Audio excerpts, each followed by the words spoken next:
वारकू भैया का स्वागत है। थैंक यू रवि भाई।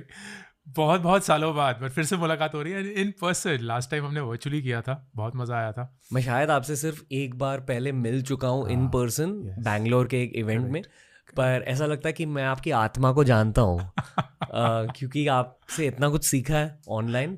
Thank you. मतलब जब मैंने पहली बार आपके वीडियोस देखे, मैं शायद 26-27 की एज का था, बट फिर भी मैंने बहुत कुछ सीखा।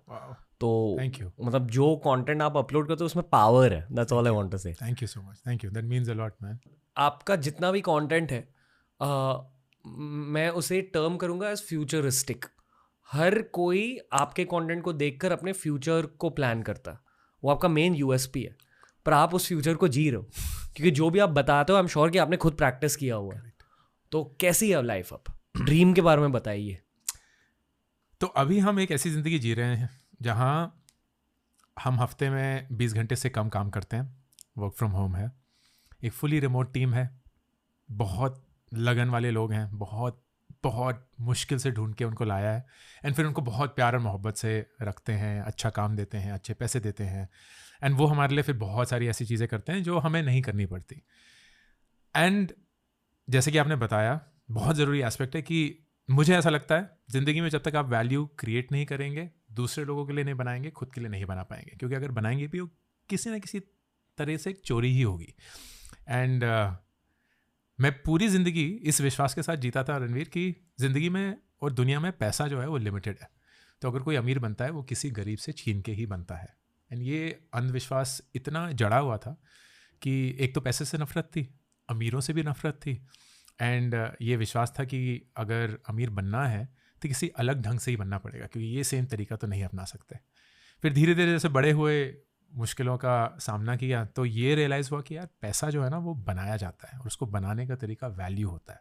आप किसी भी चीज़ में अगर वैल्यू क्रिएट करते हैं तो उससे धीरे धीरे पैसे की उपज बन सकती है। एक एग्जांपल बताता हूँ कि मैगी का पैकेट जो होता है वो 10-20 रुपए का आता है, लेकिन आप उस मैगी के पैकेट को खोलिए, उसको बनाइए, जो कभी 2 मिनट में बनेगी नहीं, लेकिन अगर बन गई तो फिर उसमें थोड़ी बहुत सब्जियां डाल दीजिए और केचप के साथ दीजिए, तो वही सेम चीज़ 50 रुपये की बिकेगी।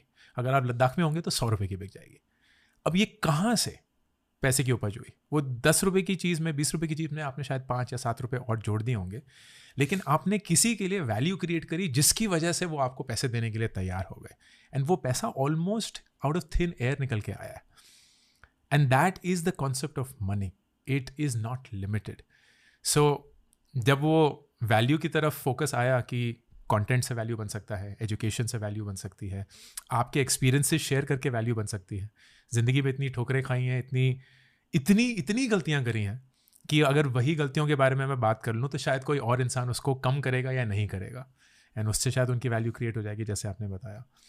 एंड उसी के चलते there is a economic flywheel that gets unlocked. एक कैपिटल अनलॉक होना शुरू हो जाता है। मतलब अगर थोड़े पैसे बन गए तो उन्हीं पैसों को यूज करके और भी पैसे बन सकते हैं। एंड ये एक बड़ा इंटरेस्टिंग रियलाइजेशन कि जिंदगी में खुश रहने के लिए बहुत सारे पैसे नहीं चाहिए, क्योंकि एक पॉइंट ऐसा आएगा जहां जो आपको चीज़ें खरीदनी है वो शायद खत्म हो चुकी होंगी। तो आप उन पैसों का कैसे यूज़ कर रहे हैं और किस चीज़ के लिए यूज़ कर रहे हैं। तो आई ऑफन से दिस कि पैसे की सबसे मेन ज़रूरत चीज़ें खरीदना नहीं है, वो आपकी फ्रीडम आपको देना है। फ्रीडम की आप काम करना चाहते हैं कि नहीं, कितना करना चाहते हैं कि नहीं, किसके साथ करना चाहते हैं कि नहीं, कितने घंटे करना चाहते हैं कि नहीं, आप कैसा टाइप का खाना खाना चाहते हैं या नहीं, किस टाइप का फिजिकल रूटीन रखना चाहते हैं कि नहीं, किस टाइप के एक्सपीरियंसेस पे पैसे खर्च करना चाहते हैं नहीं। All of those become choices जो पैसा आपको प्रदान करता है। It grants you that freedom and that is the best use of money. तो हमारा सबसे ज़्यादा खर्चा जाता है ट्रैवलिंग में, जो as a family we absolutely love. हम बहुत ही नॉन मटीरियलिस्टिक लोग हैं, तो एक घर है, गाड़ी रेंट पे है और कोई पोजेशन है नहीं, and we don't spend on any fancy watches और फोन्स और क्लोथ्स और एनीथिंग लाइक दैट। ना किसी को दिखाना है कि हमारे पास बहुत पैसा है, ना किसी को जताना है। तो जो भी पैसा है वो खुद की लर्निंग के लिए यूज़ होता है। बच्चों को अच्छे स्कूल भेजते हैं, किताबों पे बेनते पैसा खर्च होता है, एक्सपीरियंसेस पे बहुत खर्च होता है, एंड ट्रैवल पे बहुत खर्च होता है। But most importantly we are happy together as a family and we don't need a lot of people beyond that. Like हम 4 लोग हैं, हम genuinely बहुत बहुत खुश होते हैं एक साथ, and even the smallest things become moments of Joy. You don't need a really big occasion to feel happy about life. To feel happy about life. मैं एक चीज़ कहना चाहूँगा, जो हमारी टैगलाइन है हैप्पीनेस थ्रू क्यूरियोसिटी, ये आपकी वजह से हमने Wow. चूज किया। आपको हमारी पिछली कॉन्वर्सेशन याद है? मेरे को याद है, बिल्कुल एलियंस की बात करी थी हमने। बिल्कुल हमने पूरी शुरुआत उसी से करी थी। मेरे ख्याल से 2020 में हुई थी वो कॉन्वर्सेशन। करेक्ट। और एंड में मैंने आपसे कहा कि यार आप इतने खुश इंसान हो तो बताओ कि आप खुश क्यों हो इतने ज़्यादा। एंड ऑनेस्टली उस फेज में ना मेरा खुद का घमंड बढ़ चुका था। आई डोंट नो कि क्यों ये चीज़ें आपके कंट्रोल के बाहर होती है। शायद मैं एंजॉय कर रहा था सोशल मीडिया नंबर्स को, शायद मैं ओवर कॉम्पनसेट कर रहा था क्योंकि उसके पिछले वाले साल एक बुरा फेज हुआ था मेरी लाइफ में, ब्रेकअप बहुत कुछ हुआ था। तो ओवर कॉम्पनसेशन के लिए घमंड आ चुका था। घमंड की वजह से एक्चुअली अंदर ही अंदर दुख था मेरे में। फिर जब मैंने आपसे बात करी मैंने आपका हैप्पीनेस नोटिस किया और फिर आपने कहा कि आप कॉन्स्टेंटली क्यूरियस रहते हो, कि आप हमेशा सीखने के पीछे दौड़ते हो और उस क्यूरियोसिटी की वजह से आपको खुशी मिलती है। आई डोंट नो कि कितने लोगों ने वो पॉडकास्ट देखा होगा या नहीं, पर वो मेरे लिए एक बहुत इंपॉर्टेंट कॉन्वर्सेशन थी।